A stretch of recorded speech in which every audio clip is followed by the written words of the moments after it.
자, 돌쇠토론 복잡한 정치권 이슈를 한 방에 묵직하게 풀어드립니다. 정의당의 박원석 전 의원, 공론센터의 장성철 소장, 돌쇠 두 분 어서 오십시오. 네, 안녕하세요. 단도직입적으로 질문 드릴게요. 장성철 소장님. 몰랐어요. 제가 무슨 질문할 줄 알고 답부터 하세요? 뭐 어제 체포동의안 말씀하시려고 했던 것 같은데 정말 몰랐어요. 민주당이 내년 총선을 위해서는 예. 이거는 체포동의안을 가결시킬 것이다라고 좀 생각을 했거든요. 예. 뻔해 보이잖아요. 아, 민주당은 자기네 당 의원이었던 사람의 부정부패 비리, 돈 문제와 관련해서 보호하는 방탄전당이에요. 저런 나쁜 정당 국민 여러분 선택해주지 마세요. 그런 프레임에 딱 걸리게 돼 있거든요. 그렇죠. 그런데 그걸 어떻게 부결을 시키느냐. 네. 결국에는 뭐 뒤에 얘기하겠지만 한동훈 장관 때문이 아니었느냐 그런 생각이 좀 듭니다. 자, 두 사람 다 부결. 그러니까 체포동의안 반대표가 이렇게 나올 거라고는 예상 못하셨다. 못했습니다. 네. 박원석 전 의원은 어떠세요? 뭐 예상 못했죠. 그리고 민주당 내 대체적인 기류도 이번엔 가결되지 않겠냐 이런 기류가 높았고요. 이게 뭐 좀 앞뒤가 맞는 정치를 해야 되는데 지금 민주당의 최대 현안이 혁신이 아닙니까? 근데 이 혁신이가 만들어지게 된 직접적인 계기가 된 게 네. 돈봉투 사건하고 김남국 코인 사건이에요. 그렇죠. 그걸로 인해서 당내 위기감이 커져가지고 혁신 의총까지 하고 그 혁신 의총의 결과물로 네. 혁신위가 도출이 됐는데 혁신위원장 인선이 한번 엎어졌어요. 네. 적임자가 아닌 분을 인선했다가 그리고 이제 또다시 혁신위원장이 누가 되느냐. 음. 이게 이제 귀추가 주목되고 있는데 사실은 그 원인 제공을 했던 사건에 대해서 그러네. 국회 체포동의안이 왔는데 네. 저걸 부결시키면은 지금 민주당이 하고 있는 건 다 거짓말이라는 얘기밖에 안 되잖아요. 아니, 진짜 듣고 보니까 지금 혁신위를 꾸리겠다고 한 계기가 된 게 이 돈봉투 의혹이네요. 아니 그러니까 당내 위기감도 혁신의총도 거기서 혁신위를 도출한 것도 혁신위원장을 누가 하냐 가지고 갑론을박하는 네. 것도 친명과 비명 사이에 당내 이 당의 진로를 둘러싸고 이런저런 이견과 갈등을 벌이는 것도 국민들이 보기엔 다 거짓말이에요. 저렇게 되면. 하하, 쇼였냐 이런 말이 네. 나온다. 아니 어떻게 이렇게 황당한 정치를 할 수가 있냐고요. 황당하세요? 기본적으로 앞뒤도 맞지 않는. 그래서 저는 민주당이 총체적으로 늪에 빠졌다. 이게 일종의 온정주의의 늪, 예. 그다음에 제 식구 감싸기의 늪, 예. 방탄의 늪. 게다가 이 표결 나온 거를 보십시오. 그 윤관석 의원은 145표 예. 부결이, 이성만 의원은 155표, 네. 민주당 의원이 170명이고 무소속까지 합치면 친년 무소속까지 합치면 175명 되는데 결국 85% 90%는 압도적인 민주당의 의원들은 이 부결시켜야 된다라는 생각을 갖고 있는 것이 결과가 된 거예요. 자, 그 이유를 좀 들여다볼 텐데요. 말씀하신 것처럼 이게 앞뒤가 안 맞는 굉장히 모순된 상황. 일단 방탄 프레임에 빠질 걸 알면서도 왜 저렇게 많은 의원들이 부결표, 체포동의안 반대표를 던졌는가. 요 부분 조금 더 깊이 들어가자면 뭐라고 생각하세요? 글쎄 일각에서는 한동훈 장관이 어제 본회의장에서 도발을 했다. 한동훈 장관의 그 제안 설명에 그런 얘기는 부적절합니다. 자, 한번 듣고 올까요? 네. 예, 어제 한동훈 장관 발언 보여주세요. 돈 봉투를 받은 것으로 지목되는 약 20명의 민주당 국회의원들이 여기 계시고 표결에도 참여하시게 됩니다. 최근 체포 동의안들의 표결 결과를 보면 그 약 20명의 표는 표결의 결과를 좌우하는 캐스팅 보트가 될 것으로 보입니다. 돈 봉투 돌린 혐의를 받는 사람들의 체포 여부를 돈 봉투 받은 혐의를 받는 사람들이 결정하는 것은 공정하지도 공정해 보이지도 않습니다. 자, 이 발언에 대해 상당히 모욕감을 받고 자극을 받아서 표결을 부결로 바꾼 의원들도 있다라는 설명이 민주당에서 나오거든요. 뭐 그 이전에 한동훈 장관의 저런 발언은 사실은 제안 설명만 하면 되는 국무위원회 입장에서 제가 보기에는 뭐 불필요한 발언이에요. 그러니까 여당에서 의사진행 발언으로 저런 얘기를 할 수는 있습니다. 이게 일종의 정치적 발언이잖아요. 그러니까 저거는 이제 한동훈식의 잘난 척이고 한동훈식의 깐죽거림인데 그렇다 그래서 저것 때문에 부결을 찍었다라면은 민주당은 더 참담한 당이 되는 거예요. 더 처참한 당이. 왜요? 한동훈 하나가 그럼 민주당을 가지고 갖고 놀 수 있다는 거 아니에요. 아, 한동훈의 조종을 받은 건가? 네. 근데 표결 결과로 보면 그것도 아니에요. 압도적 다수의 의원들은 네. 그냥 부결인 겁니다. 결국 그 온정주의의 늪에 방탄의 늪에 네. 민주당이 깊이 침잠돼 있고 결국 지금 이 국정 돌아가는 거와 관련해서 예. 이건 다 어쨌든 정치 검찰에 야당을 압살하려는 이런 음모다. 라는 생각밖에 없는 거예요. 그러니까 국민들이 보기에 여론조사도 많이 나왔잖아요. 이거 당연히 가결시켜야 된다라는 어떤 이 이슈에 대해서까지 저런 식의 표결 결과를 보였다는 거는 제가 보기에 지금 민주당의 이런 그 멘탈이나 이런 상태로 과연 이게 내년 총선 희망이 있을까 이런 생각입니다. 한동훈 장관의 발언 때문에 자극받아서 좀 마음이 돌아선 의원들도 있다는 것은 일종의 핑계라고 보시는 거군요. 만약 그것 때문이라면은 우리는 바보다 이렇게 선언하는 거나 마찬가지죠. 바보 선언. 한동훈이 우리를 갖고 논다. 이걸 장- 자인하는 거잖아요. 장 소장님은 아까 조금 다른 결의 말씀하신 것 같은데요. 핑계지만 대략 지금 가결표, 부결표를 살펴보면 윤관석 의원은 139표가 가결이고 예. 이성만 의원은 132표란 말이에요. 예. 그럼 대략 10표에서 15표만 이 가결표에다가 던지면은 구속 뭐 영장 실질심사 받으러 가야 되잖아요. 네. 결국에는 한동훈 장관이 저렇게 도발을 한 것. 당신들은 범죄 혐의자야. 여기 앉아있는 20명, 30명의 사람들은. 그런 사람들이 무슨 표결을 해. 상당히 모욕감을 느꼈을 것 같고요. 또한 이것이 가결을 시키면은 한동훈 장관의 말이 맞구나라는 것을 우리 스스로 입증을 시켜주는 거다. 그래서 이건 절대로 안 된다라고 생각을 한 것 같아요. 영향을 줬을 거다. 그럼 아니, 저 그럼요. 발언이. 물론 뭐 박원석 의원님 얘기하신 것처럼 민주당 의원들 왜 그러냐 한심하다 저런 판단 뭐냐 압도적으로 뭐 부결시키려고 했던 원칙론적인 입장을 갖고 있었다라는 것도 동의를 해요. 하지만은 그래도 야 이거 우리가 정말 부결시키면은 내년 총선 큰일 나겠다라고 생각했던 사람들의 마음도 한동훈 장관의 저 발언 때문에 좀 돌아서지 않았을까라는 좀 생각이 들어요. 그래서 저는 당신들은 범죄 혐의자야 이렇게 얘기한 한동훈 장관도 상당히 좀 부적절해 보이고 저런 도발 행위는 뭐 일각에서는 얘기를 하더라고요. 예를 들면 부결을 조금 좀 조장한 거 아니냐. 뭐 그런 왜요? 생각. 예? 왜요? 딱 공격하기 좋잖아요. 아까 얘기했던 것처럼 당신들은 비리 옹호하는 집단이야. 아니 이런 한동훈 식의. 장관 입장에서는 구속을 시키고 싶을 텐데 왜 부결을 조장해요? 근데 이제 우리가 법원 가서 보면은 구속 사유에 대해서도 우리 많이 얘기를 해보잖아요. 예, 예. 증거 인멸, 도주 우려. 예. 뭐 현역 국회의원이 도주 우려는 없을 것 같고 증거는 이미 육성으로 다 전 국민이 알다시피 하기 녹취록. 때문에 과연 이것을 구속할 만한 건인가. 근데 만약 법원에 가가지고 구속영장이 기각이 돼버리면 네. 검찰의 지금 수사 같은 경우에는 대단히 좀 공격을 받을 소지가 있기 때문에 좀 도발을 한 것이 아니냐 제 입장이 아니라 그러한 분석도 있다. 아니, 그렇게 영장 기각이 우려될 만큼 자신이 없는 영장 청구면 검찰이 하지 말았어야죠. 그런 영장을 청구해 놓고 제발 이게 국회에서 부결되라. 오히려 정치적으로 덤터기는 민주당이 쓰게. 그리고 그걸 한동훈 장관의 도발로 국회 본회의장에서 민주당을 자극했다면 그 수사도 엉터리인 거죠.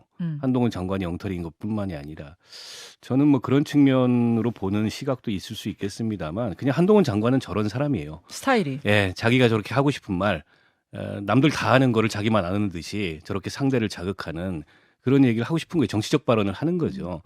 그럼 저는 제가 누누이 말씀드리지만 국무위원석에서 할 게 아니고 정치인 옷을 입고 해라. 이제 저런 식의 야당을 향해서 일종의 대야투쟁을 하려면 그리고 민주당이 만약 그 가결 누르려고 했던 의원들이 네. 저 말 듣고 급 흥분해서 부결을 눌렀다. 글쎄요. 그렇다면 좀 어리석은 거죠. 그게 불러올 효과에 대해서는 생각하지 않나요?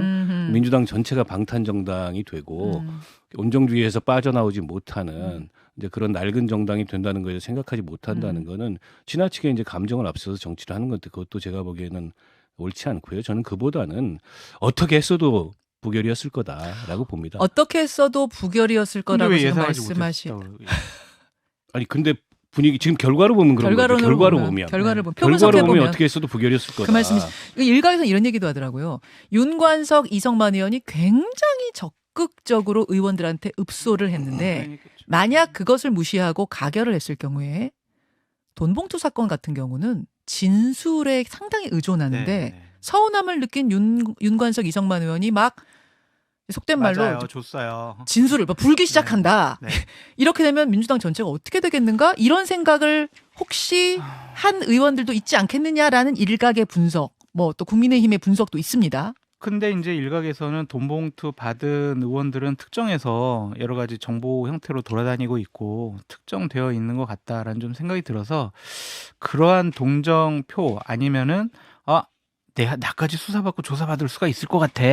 그러니까 이거 부결시켜야지 그렇게 생각했던 것보다는 저는 어쨌든 그 현장 자리에서의 좀 자극적인 말에 대한 즉각적인 반응이 아니었느냐라는 좀 생각이 듭니다. 하지만 민주당은 분명히 부적절하고 잘못된 행동을 했습니다. 이재명 당대표가 검찰에서 수사 제대로 해주세요라고 했잖아요.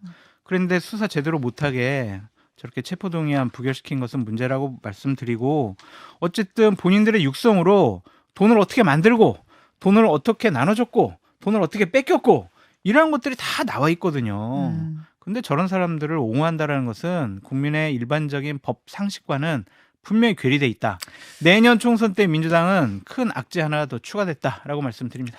그 본회의가 열리기 전에 어제 이제 이 표결이 있었던 본회의가 열리기 전에 오전에는 민주당 의원총회가 있었습니다.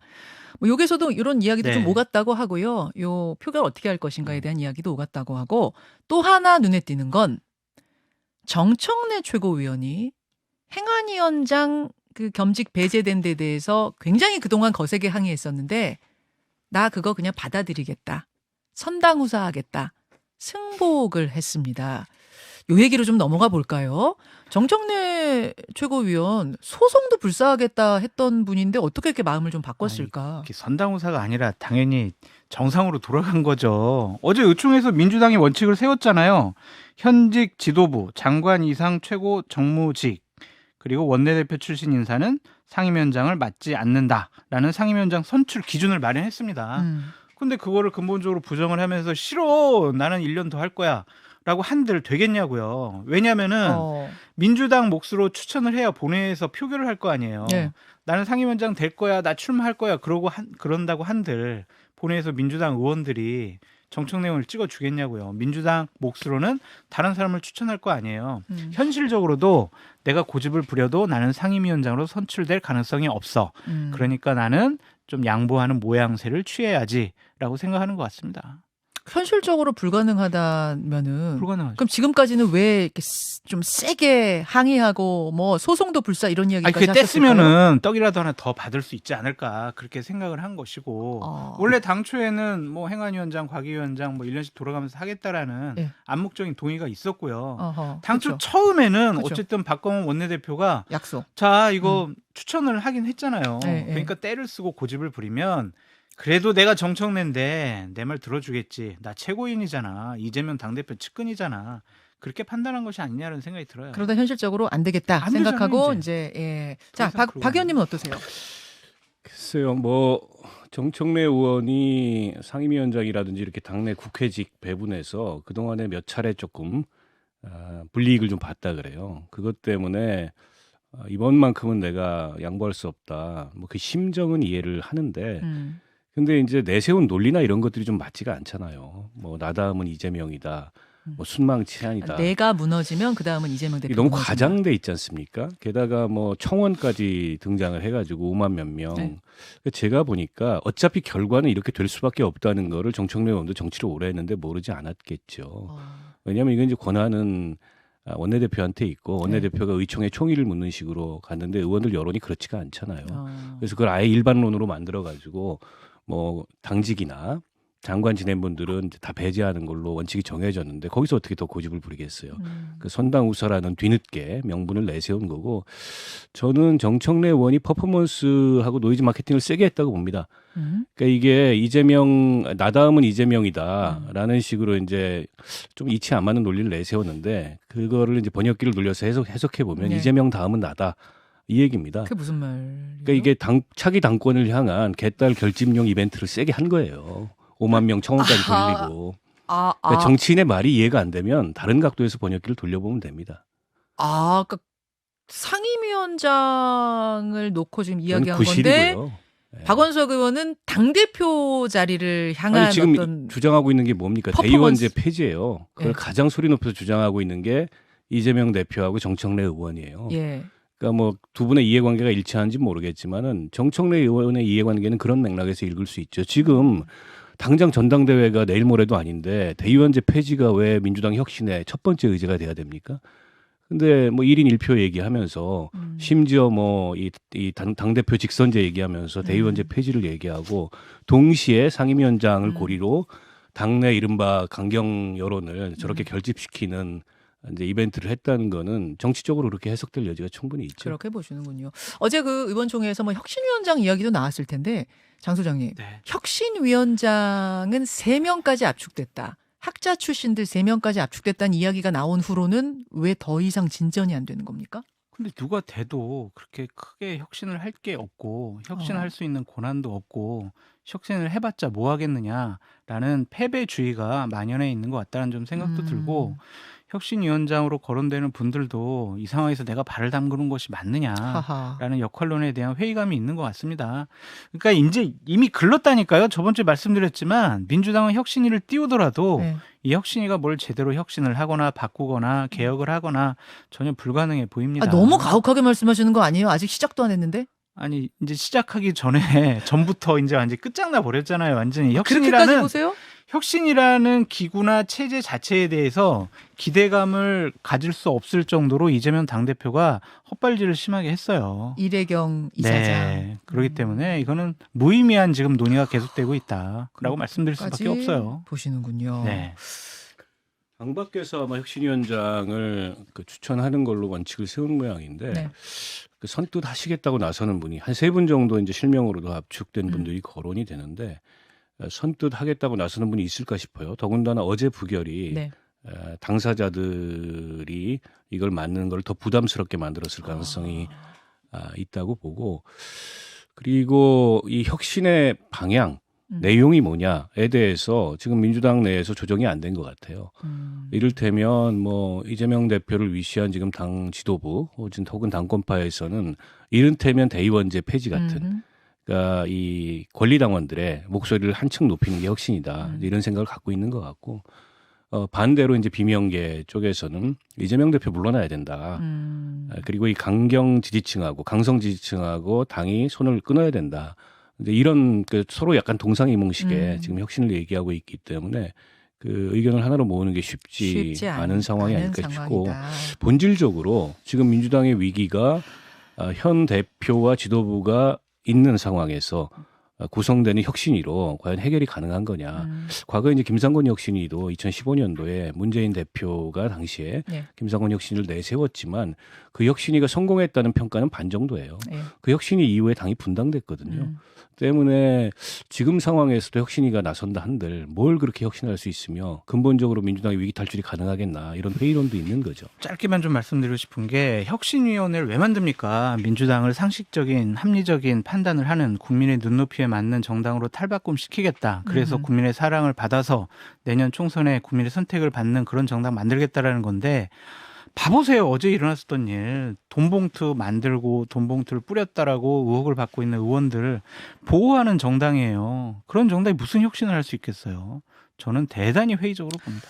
자, 어제 국회에서 일이 참 많았어요. 오전에는 국회 교육위 전체 회의도 열렸는데 여기에 김남국 의원이 교육위에 처음으로 참석했습니다. 그러자 옆자리에 있었던 오선의 국민의힘 조경태 의원이 아주 언짢은 표시를 그대로 드러냈는데요. 그 현장 잠깐 보시죠. 교육위가 엉망진창 되겠네. 좀 창피스러워 하세요. 창피스러워. 민주당이 지금 어떻게 이렇게 망가졌어요? 민주당이. 그러는 비당은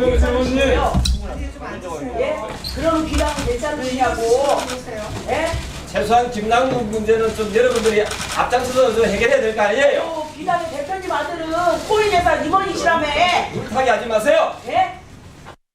자, 그러니까 교육위에 조경태 의원이 이 김남국 의원 참석에 대해서 불만을 표시하자 민주당의 문정복 의원이 이제 일어나서 귀당의 대표는 코인 회사 임원이시라며 이렇게 얘기하는 마이크가 꺼진 채 두 분이 언쟁을 벌였기 때문에 조금 잘 안 들리셨죠? 그런 발언이었습니다.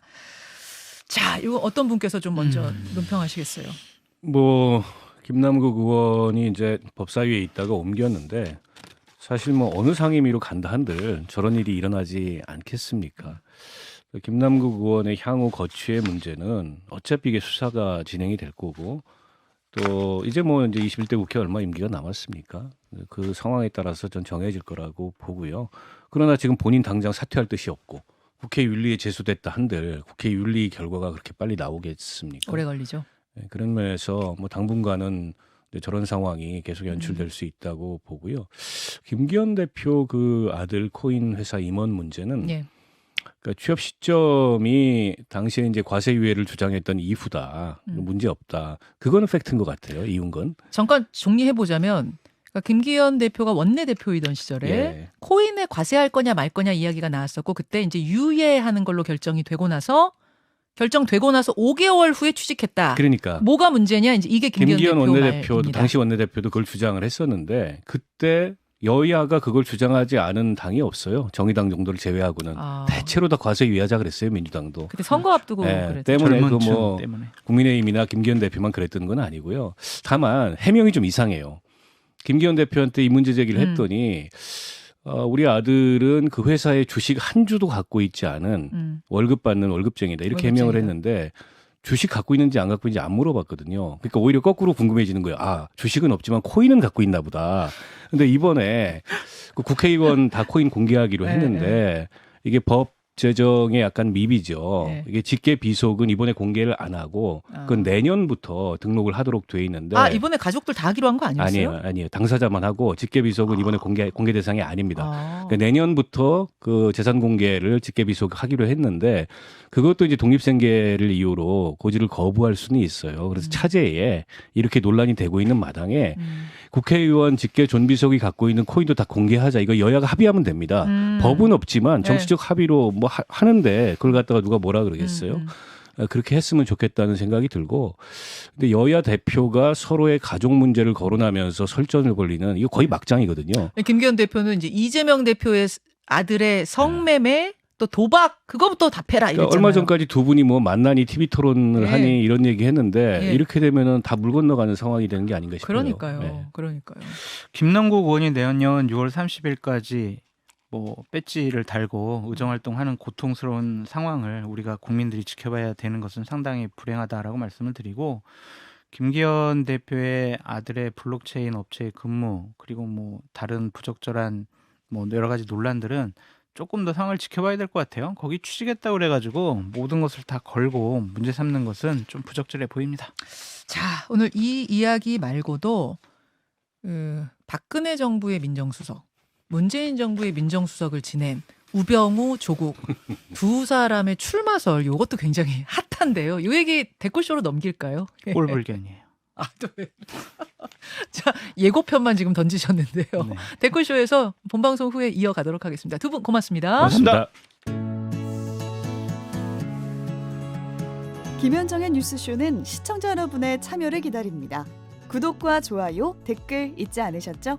알림 설정을 해두시면 평일 아침 7시 20분 실시간 라이브도 참여하실 수 있습니다.